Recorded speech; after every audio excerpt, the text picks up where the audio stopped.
Support comes from Hampton Roads Community Foundation, partnering with donors from all walks of life to improve southeastern Virginia through grants, scholarships, and leadership initiatives. Learn more at hamptonroadscf.org.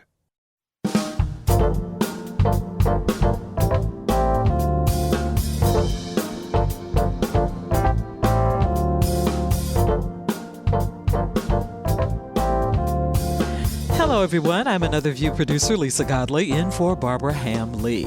There is no escaping the fact that so much of what's topping the news cycle have been dangerous acts resulting in deadly consequences. And on this edition of Another View, we'll hear what you and our roundtable pundits have to say about the Chauvin trial, the shootings in Virginia Beach, and the recent violent attacks on Asian Americans. There's so much to talk about, and we'll begin that conversation right after this.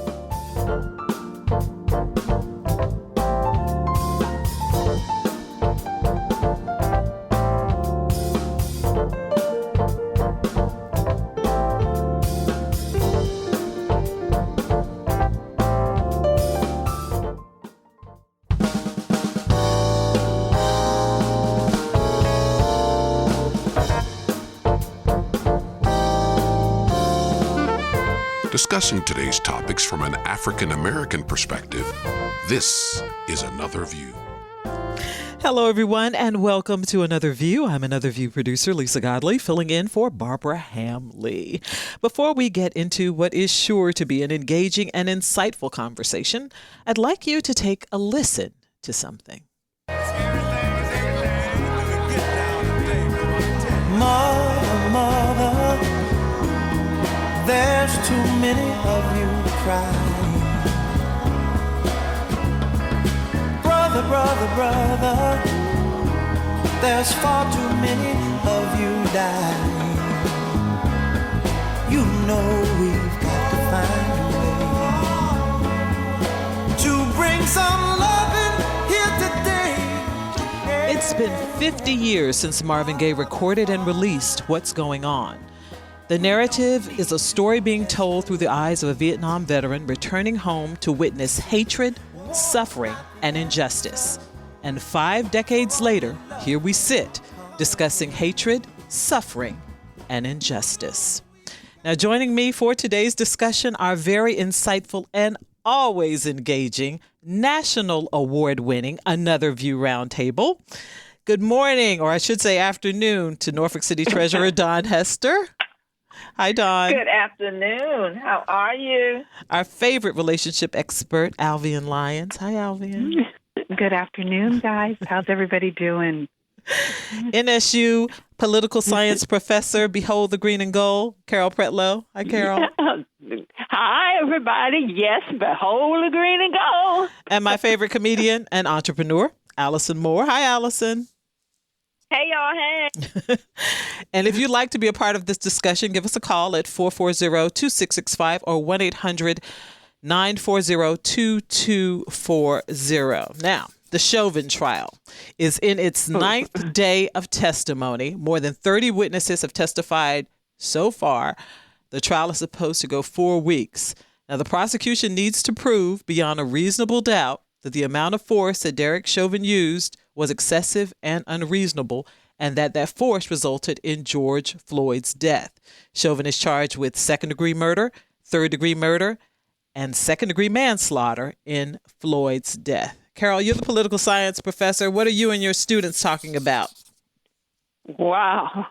It's very intense because most of us were really surprised by the police chief's testimony. And I say that because we hadn't done background research. I didn't know his race or his political orientation. But the expectation was, okay, don't want to use the term, but the police are going to gang up and support this, I almost said gentleman, this man that committed the act. And we were very, very surprised to hear the chief and to see how reasoned and measured his analysis was.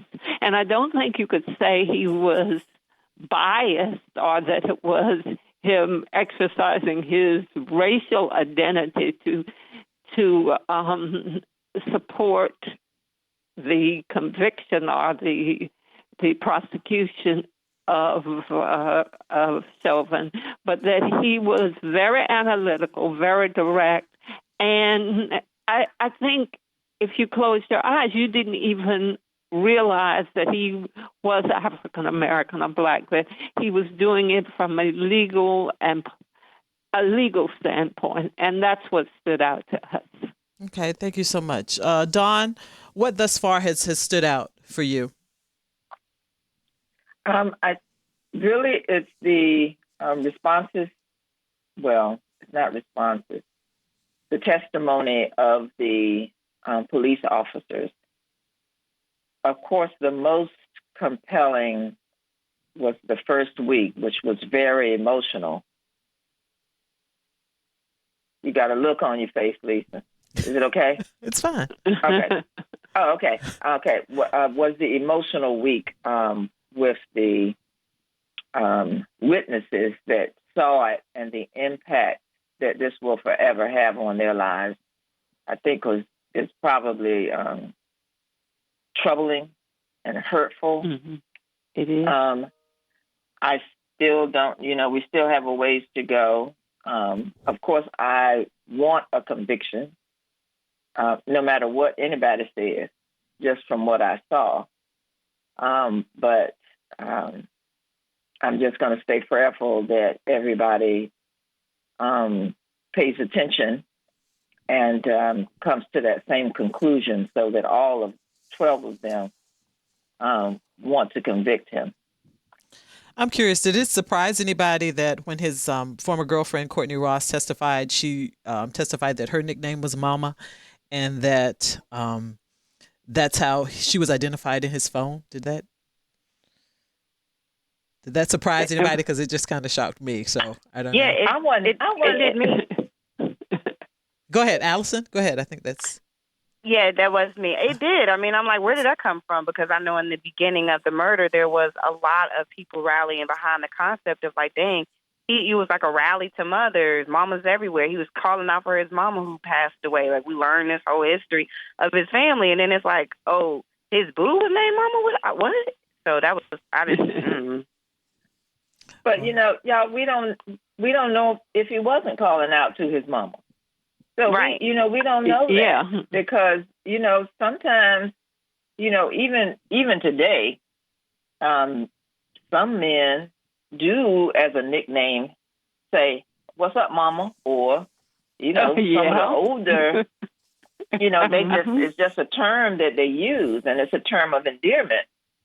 So we don't know if he was calling out to his mama or to her. His boo. But either way, right. Yeah. Either way, it was somebody he loved. Yeah, absolutely. But what I'm thinking is, I feel like that there is a mysterious, but I come from this, I'm always trying to make a movie and see the conspiracy theory or something anyway. But I come from this angle of like, is dismantle of our emotional attachment that the whole universe had around this moment that we all missed. And I just feel, that we all witnessed. So, we all were heart-wrenched, like, man, he called out for someone he loved. And now it was like, well, that was my nickname. And when did that come up? And why is it like, that was just what made it feel a little weird to me. I got you, Alvean. Yeah. No, I'm with Allison on that. In that, I'm not.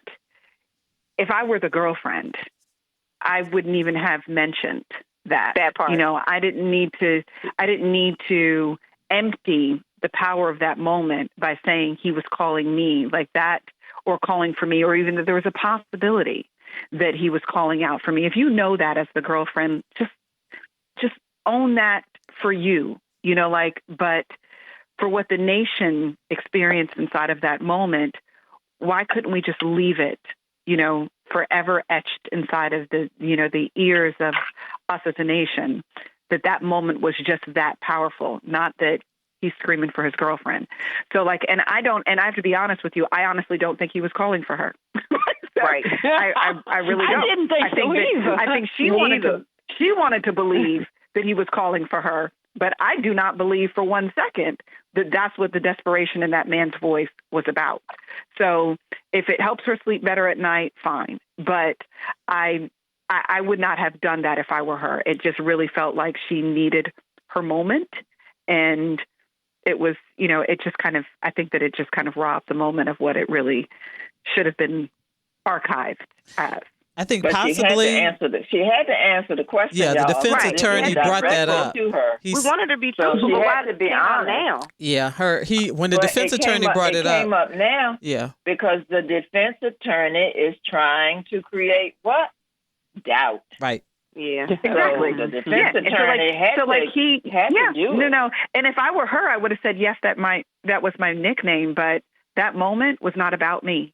It's just how you handle the moment. I would have done that very differently. Okay. Yeah. All righty, ladies. Okay. And we have this is supposed to go on for 4 weeks, so I am certain the roundtable will continue this discussion for sure. next month because it is a whole lot going on. I mean, wow, 30 minutes. Can I say one other thing, Lisa? Absolutely, before Alvin, go ahead. Move through this. So, in terms of the thing that I find most interesting about the trial is less about what's happening inside of the trial and more about what's happening outside. And the outside factor is that even after watching nearly 9 minutes of somebody being murdered on the street, Black America is still not sure that there's going to be a conviction. So, what does that say about who we are as a nation, that we are still scared that when something is videoed from beginning to end, a man is murdered from beginning to end, that we are still not convinced that we're valued enough as humans inside of America, that will be enough to be able to say that this person is guilty. That, for me, I find very interesting. We are still holding our breath despite all of that evidence. It does not change the fact that we don't believe that the judicial system sees us as equal and valuable. And I think that is profoundly defining of where we still are in 2021. Well, we've seen so much. We've seen so much happen and things where we thought, oh, that's definitely going to end in conviction. Absolutely. Because I always go back to the Rodney King and watching, the police officers with the batons. And I'm like, true. What? When the verdict came out. So, yeah, there are reasons that people are doubtful and, Could I ask one question? Absolutely. I heard something, and it just totally blew my mind. It was his statement, the interpretation of the statement. Okay, I ain't do no drugs. I ate too many drugs. Now, unfortunately, I have had contact with people who had drug problems and drug-related problems. I never heard anybody say, I ate too many drugs. Why did this get such attention? And how, does it even sound like something he would say? That's a good point. Well, some of that, I think, Carol, goes back to one, they found the pill in the back of the car that had his DNA on it, that at first was not a part of evidence, but then became a part of evidence. So they're trying to say that he had just taken the drugs and he spit them out. I think what he said was, I ain't do no drugs. But still, the bottom line is, he was still on the man's neck and holding him down, whether he did drugs or not. And an officer of the law is supposed to save a person's life, even if they have done drugs. So exactly. Well, I find that very interesting, Dawn, because I really see it like if there's a plane crash and somebody on the plane happened to have asthma, are we going to argue that the death is because of an asthma attack and not the plane crash? So, technically, she had asthma. And technically, she could have had an asthma attack before the plane went down. But what we can be sure of is the fact that the plane went down, smashed into the ground, and burst into flames definitely impacted whether or not she's alive at this moment.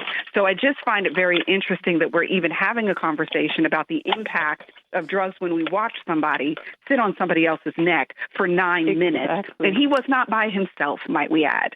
So it's not like it was just his weight, okay? The body was compressed by multiple grown men's weight, with one in particular kneeling on his neck. So I know when my kids lay on me that I feel a little pressure, and they're my kids. So what happens when somebody's kneeling on your neck while other people are laying on your back? So I just find it ridiculous that I know that the defense's job is to find anything and everything they can. Yeah, but exactly. I just find it such a stretch to try to have that conversation after what we watched. That's a whole I think so too. Grabbing at straws. We all know he's guilty, but will we get a guilty verdict? Exactly. All right, let's move on to something a little closer to home, ladies. The Virginia Beach shootings. In the past couple of weeks, there have been a series of shootings in Virginia Beach. On April 3rd, triple shooting, Indian Lakes apartment complex. 1 man dead, 2 others in the hospital. Then the weekend before that, March 26th, there were 3 separate shootings at the ocean front, which left 2 people dead, 8 others wounded. Now, one of those shootings was an officer-involved shooting where 25-year-old Donovan Lynch was killed. Police initially stated that Lynch was brandishing a handgun, but later stated that the investigators found a firearm in the vicinity of the shooting. Now, the officer who fired the fatal shots was wearing a body camera, but he did not have the body camera on at the time. Lynch is the cousin of Grammy Award-winning singer, producer Pharrell Williams, who spoke at Lynch's funeral on April 5th. Virginia Beach, you need to talk. Talk about your issues, talk about your struggles so we can get past them. The misinformation, the mischaracterizations. And forgive me, but it took our mayor a week to reach out to this family. There are state dignitaries here. There are city officials here. Why? Because there's something stirring. There's a stirring in the spirit of Virginia Beach. We must do better. We can do better. And you know what? We need to put each other on notice, not to tear each other down, but to lift each other up so that we can be effective, so that we can win. Since when have we become complacent with losing? Losing trust, losing empathy, losing life. I propose that we have a forum, the city of Virginia Beach, who we were, who we are, and who we'd like to be. This is greater than me, this is greater than you. It's great when we're together. God is the greatest. But if he got up, so can Virginia Beach. Thank you. Later posted on Instagram that there are too many unanswered questions and that he is respectfully calling for a federal investigation. But Daun, I want to ask you a question to start this conversation. Pharrell is calling for a forum. Who would need to attend such a forum and what would need to be discussed? Okay, so, I tell y'all this all the time. I'm 65 years old, and I'm tired of going into a room and talking about stuff, and then we don't do anything different. So I'm just going to put that out there first. So a forum needs to be held if there is going to be one. I'll just say discussions need to be held about how we're going to keep guns off the street, how we're going to keep our young people from, how we're going to help our young people to be stronger within themselves, so that they don't feel they have to shoot somebody if they bump into somebody or somebody looks at their girl the wrong way or whatever the beef might be. So we got to have a conversation internally with how we're going to fix that. But the problem is even bigger because it's so easy to get a gun. And so those things need to be discussed as to how we're going to do that. We had a shooting on Granby Street yesterday at 4:30 in the afternoon. Mm-hmm. So, two brothers were shot. A car driving by. Don't know what the situation was, but that was just yesterday, middle of the day. So something is happening. Could be turf wars, because that's always something that our chief tells us to pay attention to. And some of the executive orders that the president is out in the garden today signing will help a little. But we got to figure out how to put the guns down, and we got to figure out how to talk. And so you've got to bring people to the table that aren't usually at a table, or our inmates need to be talked to, those who have used guns and are now incarcerated. And how do we get them to talk to young people about making better choices? We got to deal with our families, and we got to comfort each other. Because now we got two families, because two people died that day. Not just, Lynch, but we got a young sister that's gone. There's so much pain that we do have to figure out how to talk and get through it. But you got to have, the regular people. You got to have your leaders. You got to have the police. You got to have the people who make the decisions, which are your council people. But what are they going to do? And then you've got to have your business people, because who's going to want to go down to the beach, especially at night? Are they going to say that the beach is now going to be closed, the boardwalk, at dusk, so people can't come down after that, and then start enforcing that to try to keep people away? What will they do? So many decisions need to be made. Yes, I got you. Alvean, what are your thoughts? What would you like to see happen? Well, see, I'm in the business of not trimming leaves and limbs and expecting that it's going to impact anything at the root, right? Because at the end of the day, whatever you are getting in your fruit is a byproduct of what's inside of the root, right? So we have systemic issues that have a lot to do with why there is such a lack of value placed on life in general. It's not that people of color and young people of color are just inherently violent individuals. That there's no science to be able to prove that. What I do think is true is that when you generationally are taught that your life doesn't matter, the thing that's on the outside becomes the thing on the inside. It goes to my favorite quote that a ship does not sink because of the water it sits inside. It sinks because of the water that gets inside of it, right? So our messages are constantly provided to our young Black men, who typically are unfortunately represented in this demographic. And those messages suggest that you don't matter. Your life doesn't really matter. You are part of a statistic. There are too many messages of that. So then what was once on the outside has now become on the inside. And now I'm acting out of what it is that I've internalized. So that we've got to start looking at what kinds of ways we can change, both in our educational systems, in our community conversations, in our discussions at the dinner table, our discussions inside of the house, what's allowed in terms of the material, the content. And I'm not talking about censorship, but what are we intentionally putting in to our media representations of men of color, young men of color, so that the belief starts to change. So I understand, and I'm with Daun on all of the people who traditionally are inside of these spaces, but you cannot legislate value. We have to do that part on the outside, but we also have to do the work that's going to be necessary on the inside. And we've got to change the messages that America is presenting to our young Black youth about their value inside of America. Gotcha.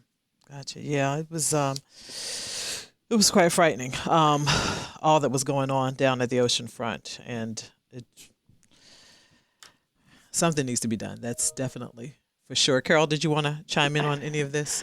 Well, it's difficult because I have seen us go through this over and over again, and we all agree that there needs to be change.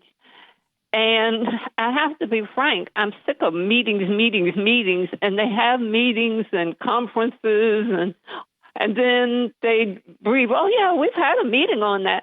So what? What exactly are you going to do? And maybe it needs to start with one little step at a time. Maybe it is through the educational system. Maybe it is through what can be done in schools, starting with people who are in kindergarten and on up. And maybe that seems small, but people, the messages that you inherit are the messages that ultimately you act on. So that's why I think maybe we need to start with small measures. I've given up hope of, and I'm sorry because I'm a political scientist, but every time they say, well, we're going to appoint a commission, I'm like, oh, yeah, right. That's going nowhere. We're going to discuss this yeah, right. What exactly are you going to do after the discussion is over? Sorry. That's how I feel. A measure of anger and frustration. Gotcha. Thank you so much. If you're just joining us, we're discussing what is going on with our Another View Roundtable pundits, Daun Hester, Alvean Lyons, Carol Pretlow, and Allison Moore. I'm Another View producer Lisa Godley, filling in for Barbara Ham-Lee. Feel free to join the conversation at 440-2665 or 1-800-940-2240. Last month's mass shootings at 3 spas in Atlanta left 8 people dead, including 6 women of Asian descent. The group Stop Asian American Pacific Islanders Hate tracked more than 3,700 hate incidents between March of last year, when the pandemic started, and the end of the year, or I should say February of this year. Now, there have been everything from verbal harassment going on to physical attacks, and Asian women have been the primary targets. And Alvean, you attended a recent rally to stop the hate. I would love for you to share a little bit about your experience there and what you heard. So that rally took place at the Newport News Police Department over here on this side of the water. It was pretty well attended, probably about 150, 200 individuals who were present, with obviously a significant representation of the AAPI community. And it was very interesting, and it was profoundly peaceful, and they used that opportunity to give a voice to several government officials who had traveled both from Richmond and some who were in our local area, for them to speak to the community, to reaffirm for the community that they mattered and that this kind of hate would not be tolerated in Virginia, and certainly not in on the peninsula. It was interesting to watch how, culturally speaking, the Asian community tends to be very reserved. So there was not a lot of, the passion is represented in a different kind of way. It was not voluminous in terms of sound. It was very, very peaceful, very jovial. Even though it was a serious thing, there was this desire to prove that we are good, peaceful people, and that we don't want anything, kind of negative coming in our direction. What was interesting also is that they were very impressed that there were people of color that were present at the rally, and that they recognized, and there were some conversations that were held, they recognized that we did not stand for you all the way we probably should have in terms of BLM, and yet you guys come out for us. And we have to do better for you as a fellow minority. So, and the fact that that was not, stimulated by someone else calling them to the carpet as a person of color, where were you for us, but rather their recognition that we might not have done as much as we should have, and the inclination is to stay more quiet and to kind of, suffer in silence kind of thing. They were impressed that there were multiple, people of color who were present as supporters of, the anti-AAPI violence. So I was glad to be present, because I do think that it's very important for us to be clear that if you let them, and when I say them, I just mean hate, period, anybody who decides to participate in that, if you let them come for anyone, it is only a matter of time before they're going to be coming for you. So we have a responsibility to stand for each other as much as we can. I know many of us are tired inside of this, but as much as we can, because we are in it together. And it is the work of the enemy to divide the experiences of humans so that we so that your issue is your issue and it's a them thing and not a we thing. But we are so much more powerful when we stand together. It's the inaction that is the greatest threat to our communities and to our nation. If we are willing to be silent while someone else is experiencing injustice. So I was glad to be there, and I certainly would show up, as many times as I need to be clear that it matters. And it should matter to all of us, for those of us who have the energy to stand, because some of us are tired, but if you have the energy to stand, because you're going to need somebody to stand for you at some point. Okay, thank you. Allison?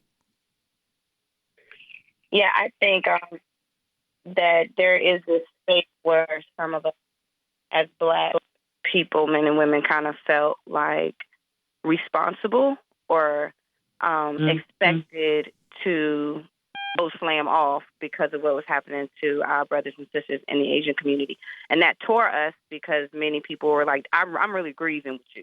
And I'm disgusted by what has happened to you, dear friends in the Asian community. However, what you want me to do? We look at George Floyd. Like, we're right now watching, our whole community is deflated, and we're trying to keep each other strong and pump oxygen through our own emotional ICUs because we don't even know, like what Alvean said, if we're going to get this, if what's happening with Chauvin, and I don't want to say it's Floyd's trial because it's not. So that's really hard for us. And I'm like, the enemy is white supremacy. Why is there any conversation about how Blacks and Asians and Hawaiian friends and anybody else is assimilating? Why are we not irritated? Why are our white friends that are liberal, that are healthy, that understand diversity, love, blah, blah, blah, why y'all not speaking up? Like, you need to check your cousins that are white supremacists, period. Don't worry about how we doing with each other. We'll fix this in the crib. But that's like, I'm just so frustrated. That's where I am. Did you want all of that? Was that your first?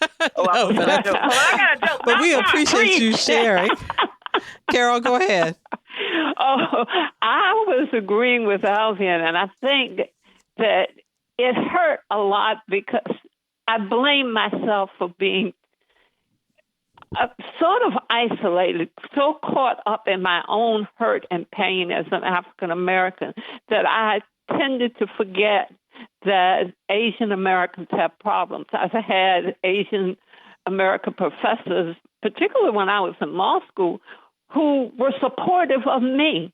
And it never occurred to me, well, why? You might be having your own problems. Whenever I would get discouraged, they would say, Pretlow, you can't give up now. Come on now. You can do this. And I've seen students here at Norfolk State who I learned were having problems, and I talked them through it. But I was so caught up in my problems that I never stopped to think that here is a big society that is slam dunking them, and that the two communities, the three communities, all of us who are minorities need to get together and push back. And it just hurts. It does. Wow. I personally had no idea there had been that many attacks on Asian Americans until I started researching and doing the numbers. I knew, that there had been some, but, when you start hearing things like 37, yeah, it is disgusting. 100. It's just like, what is going on? And also understand something else in terms of that context, Lisa. That's 3,700, just like everything else. That's 3,700 that were reported. Right. That is not how many have actually happened. Exactly. Because that community works really hard to be, quote unquote, the ideal immigrant, right? Exactly. So they try very hard not to complain about anything outright. And even at the rally, they talked about how certain elements, because the Asian community is not a monolith, just like the Black community isn't, right? So there are multiple cultures, there are subcultures under that umbrella. And many of those subcultures fundamentally believe we just have to, basically, we have to not stir up issues. Let's not call too much attention to ourselves. Let's not cause problems. So they underreport lots of things that happen in their own families and inside of the community. So that 3,700 just that should come with an asterisk, because that is very unlikely to represent how much has actually taken place inside of the community. Okay, let's take a call. Chuck from Chesapeake. Chuck, thank you for calling Another View. Thanks for taking my call, man. I agree with, I think that's Miss Carol Pretlow. I think that's her name. Yeah, she said that we know about these problems. All we ever do is just talk about it, and nothing ever changed. And another thing that I was thinking about, when black people do get businesses and get their businesses going, you know, it looks like our government try to keep us from really prospering and going as far as we could go, like it's been, you know, from time back. And I just get tired of hearing about we need to do this and we need to do that. You know, not only that, you know, even in doctoring, even in like everything that black people try to get going, there is someone there to kind of like put their feet on your neck or hold you down and keep you from going so forth, no matter how hard you try to do it. And it's just time for that to stop, you know. It's just time for that to stop, man. That's ridiculous. Okay, thank you for calling, Chuck. We appreciate you calling in. Daun, do you want to share anything about these attacks? And before you jump into that, I want to say one thing. One of the things that has stood out to me was the age of the people that were being attacked. I was looking at some of the statistics: an 84-year-old woman in San Francisco, a 91-year-old senior pushed to the pavement in Oakland, an 89-year-old woman set on fire by two people in Brooklyn. I mean, that's just some of the things that have come up, and I'm just, you know, looking at the age, you know, whatever happened to respect our elders. But I'm sorry, go ahead, John. We do respect our elders, some of us, and we will continue to work on others to do the same. I wanted to respond to Chuck just to say that, yes, we get tired, but then we lay down and we have to get back up because you have to fight every day. And so it is hard, and you wonder if the fight is ever going to end. And I'm going to say probably not in our lifetimes, but things are better than they were. And I just say that because I am where I am. And yes, it's been a battle to get here and to stay here. It still is. But you just have to keep fighting. But with your faith and your courage, you can make it. We can make it. But yes, barriers are put in place, and barriers are put in place to keep us down, whether it's in business, whether it's in taxes, whether it's in the leaders that you pick to lead. And so you have to stay engaged. And words do matter. And I'm saying this for everything, even in with our Asian sisters and brothers that are dealing with something that, in my opinion, people of African Americans have dealt with all of our lives. It has come this way because of people lying and saying things that are not true. But there are if you look at statistics, half the country believes, or at least a large portion of the country believes, that it is true. And so when we are as divided as we are as people, it makes the work and the load even heavier.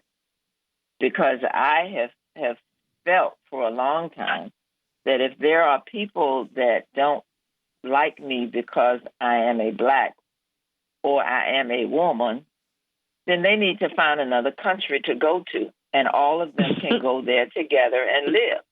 And then those of us who want to live in a democracy where people work together and make decisions together, then you stay here in the U.S. of A.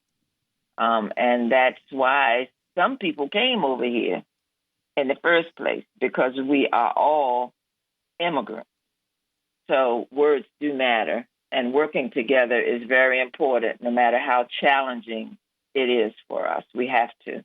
Thank you so much, Daun, for sharing. Let's take a couple of calls. Sean from Yorktown. Sean, thank you for calling Another View. Good afternoon. I was watching TV the other day, and I saw a sign, and it said, Asian Lives Matter. I almost fell out of my chair. I live in a predominantly white community with a high Asian population. And not until Georgia, Atlanta, these people would walk past my house and not even acknowledge me. And now I've noticed that these same people, 15 years later, a couple of weeks later, they wave now. They even make eye contact. So I just wanted to make an observation there.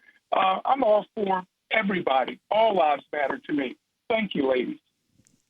All right. Thank you so much, Sean. Rebecca from Gloucester. Yes, ma'am.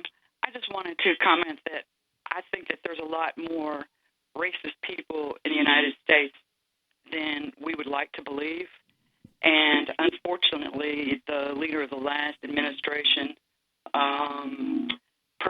precipitated a lot of that hate against people who were not white.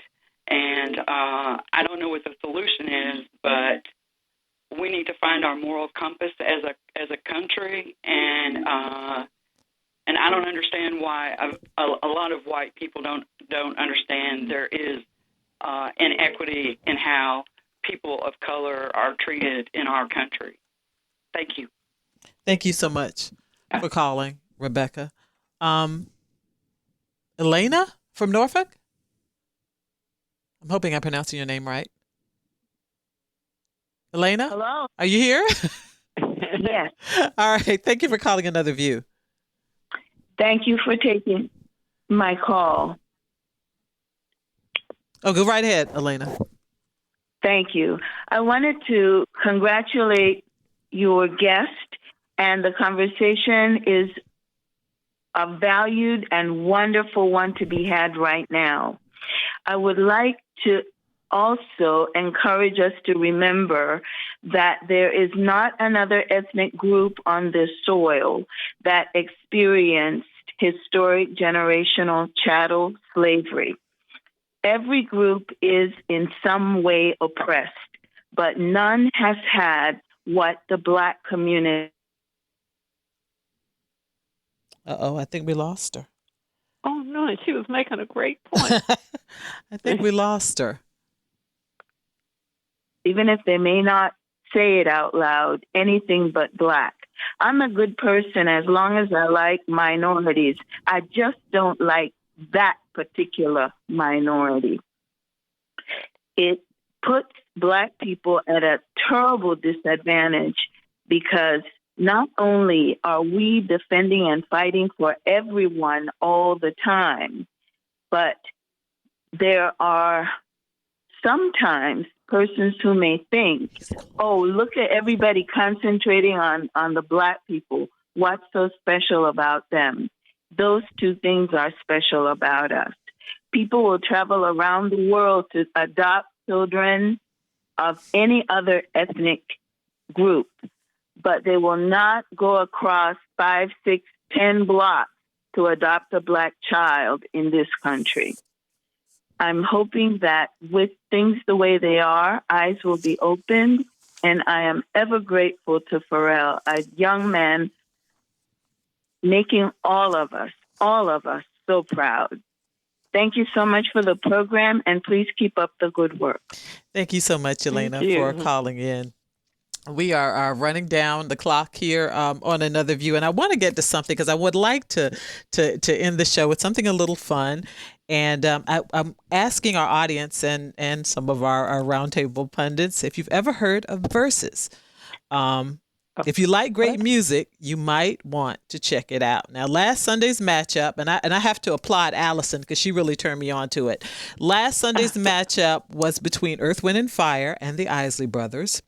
And rumor has it that the only matchup that has come close to that one was the one they had a while back between Patti LaBelle and Gladys Knight. Now, Allison, you enlightened me, so I've got a question for you and the rest of the ladies. Give you all a few minutes to talk. If you could pit your favorite two artists against each other, who would it be? And what is it about those artists that in your mind catapults them to the top? Now, these artists can be alive or dead, But if you could pick your 2 favorite artists, and I'm going to start because if I could do my two have gone on, but I would put Michael Jackson and Prince. I would put Michael Jackson versus Prince because I just love listening to their music, and I would love to see how that would fare one song against the other. But Allison, I want you to start since you turned me on to this. Who would be your 2 artists? Okay, so to me, a part of the verses, it is what it is based on kind of the culture. So if you do like the 2 that you just picked, you picked the World Championship Grand Slam Platinum Edition version. Like, you got to know the game, Lisa. Like, whoa, girl, hold on. That ain't the verses, Queen. That ain't what I told you. Don't be an embarrassment. That had to be more careful. Okay, hold on. So the audience, they'll be like, I thought she was the millennial. She don't know. Judge your mama. We working internally through COVID. Me and my team don't come for us. I'm going to get Lisa straight. But so that your audience knows, the verses they really get, I don't want to say they're getting people that are not working, but it's interesting the type of artists that they have. Like, I don't think Prince and Michael Jackson could ever, like, do a, like Beyonce. I don't think they would even call a Beyonce or a Mary J. or somebody like, you know, these super, super duper stars. I think what makes this, except when they are, like, platinumed out. So, like, Patty and Gladys, they're icons. But they had, like, Ashanti and Keisha Cole. They weren't really icons, but they were hot in their era. So for a hot in an era kind of situation, I definitely would love to see Toni Braxton. Honey, because I'm singing all these songs. Toni Braxton, and I don't know who Toni, but you would want to partner them up with somebody that we could look 20 years later, like when it was Brandy and Monica. We knew back then they was beefing, but they couldn't really say it. But now as they're adults, we can act like we're not beefing no more, and the audience gets to sit at home and watch this energy of these people we knew 20 years ago. So that's kind of like, okay, let me shut up. All right, go ahead. I know y'all looking at Zoom like, was she shut up? No, I'm not saying that. No, but tell us a little bit more about them. Now, the show allows them they do interviews as well, correct? Well, they just talk back and forth. So this one, Steve Harvey came. That was a special disaster, if that makes sense. A lot of people didn't like Steve Harvey being up there because he did too much. He was talking and making it about him because he's sitting there with his favorite celebrities. I could see it as the person. I would do some dumb stuff like that. But he helped me that I wouldn't mess that up. But so he interviewed, but usually it's kind of just the artist, the 2 artists, and maybe a DJ. And then they're engaging with each other oftentimes. Like Jill Scott and Erica was like, hey, girl, how y'all doing between them smoking weed or whatever else they was doing? And then passing song. You remember this song? And then they was like, yeah, girl, that was my song back then. I remember when I seen you at that club. So it's kind of that. That's what it's supposed to be. Now, they've had rappers that were beefing in the past, so that made it kind of cool. But, you know, that's what the verses is. Now, to me, I love it because you get to watch artists that when was we going to see these people live, for real, on tour? You know, you get to watch them in your house. People will be like, well, they were late to the verses. I'm like, y'all on Instagram, you don't sit your butt down with these free concerts and just tell your grandchild to tell you when the people come on. So it's really great. I feel like it's good for the culture because every month or whatever, when they have one, it's a moment where it's like, let's just take a deep breath and all come in unity, at least over some good music, and we're literally all at the same concert at the same time. So they did not pay me for this, but Timberland, y'all could call me if you want me to be like an advocate for the verses. I love you. I love you. All right. Allison, if you could do your verses. And by the way, if you're Googling this or trying to find some information about verses, it's spelled Verzuz. And I think it airs on Versus TV. But if you're looking for it, that would be how you would find it. Allison, who would you put against 2? I don't know who I put against 2, but I do want to see Missy Elliott. Oh, Missy Elliott would be lit. So Missy I would do a versus with Missy and Busta Rhymes. Boom, that's what I want. Okay. Missy and Busta Rhymes. All right. Alvean, your versus? So Allison's probably going to say something smart about this because, you know, it is sort of the megas of the megas inside of the industry. But admittedly, you know, I'm an early 40s, so I'm the hip-hop era, even though that is by no means the only music I listen to. I would be really curious to see what a versus between Jay-Z and Biggie would sound like. I would be so curious. Lyrically speaking, their ability to master the English language and use it in ways that, you know, you can pretzel a concept is fantastic. So I would love to see what that would sound like. I hear some Biggie. Okay. I hear some Biggie, too. I ain't mad at that, though, Alvean. I'm You not okay mad with that one? Okay. Well, the thing is, it will break the internet, number one. But number two, at this point, I mean, Jay-Z, we would be in a 3-day overnight lock-in, like the skating ring kind of situation. So, you know, his catalog oh, my crazy. God. His lyrical mastery is amazing. And the analogies he uses and the metaphors that they use is just, it's amazing. It's often underestimated because for people who are not hip hop appreciators, you know, like, but if you are a writer, a reader, if you actually looked at their actual verses, you would be amazed what the level of intelligence that requires to create that. So I would love to see what that would sound like. All right. Okay, Carol, who's your verses? I am not intelligent enough to be in this conversation. I like everybody and everything, and whatever people have at the moment, I'm into the moment. So I don't even think about this is this one, and that's that one. I just go by the moment. So all of them that you all mentioned are great. Music. You're going to be with your students listening to trap music, and I'm going to be there, too, trying to be young. Or some trap music. That's what Carol wants, exactly. trap artist. So no favorite artists, Carol? None, not one? None. Not in this time frame, none. Okay, I said alive or dead, so. You can, too. Back in the day, and this is the music that I listen to at night just before I go to sleep. I listen to Sam Cooke and Lou Rawls and Ray Charles and Ella Fitzgerald. And so I just go with the moment. Whatever is happening at the moment, I just go with it. Lou Rawls. Oh, I love it. All right, that would be something else to see Sam Cooke and Lou Rawls. Okay. Yeah, we have Victor over here DJing. Dawn, your verses, who would they be? Ramsey Lewis. Oh my. And Frankie Beverly and Maze. Oh. So that's my time. Lewis. Ooh. Wow. A little jazz. You know, so you're a jazz girl. Some good moving around. Yes, I am. Some good moving around, some good music. And Alvean, I know the words and I can sing them because in the hip hop moment, I do have to print it out and then read it because I can't just listen to it and get it. So, you can't read it. That makes you disgusted. That's what traumatizes you. You got to go with the music, girl. You can't listen to what they say. That's what makes you bad. That's the game. I tell my kids, you tell me what this people saying, I'm going to make you turn it off. I can't listen to the lyrics now. I got to do the music. Well, ladies, honest to goodness, believe it or not, we are out of time, and I have truly enjoyed sitting in today for Barbara and talking to you about so many different subjects. We miss you, Barbara. Thank you all. She is on a well-deserved vacation, so I am sure she is enjoying herself right about now.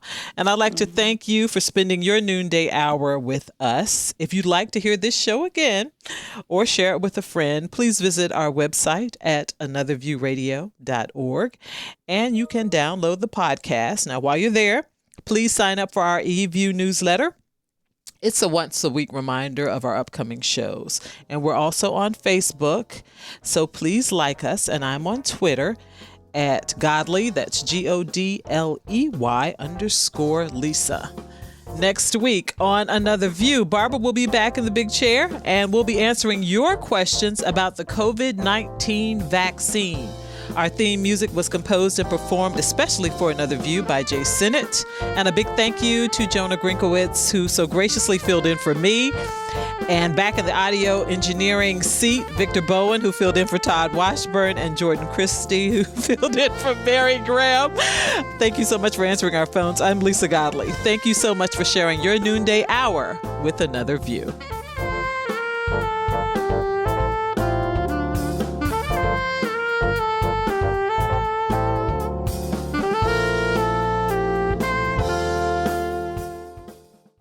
Support comes from Hampton Roads Community Foundation, carrying out your charitable wishes forever. whether it's helping shelter animals, feeding the homeless, enhancing the arts, or supporting students. Learn more at leaveabequest.org.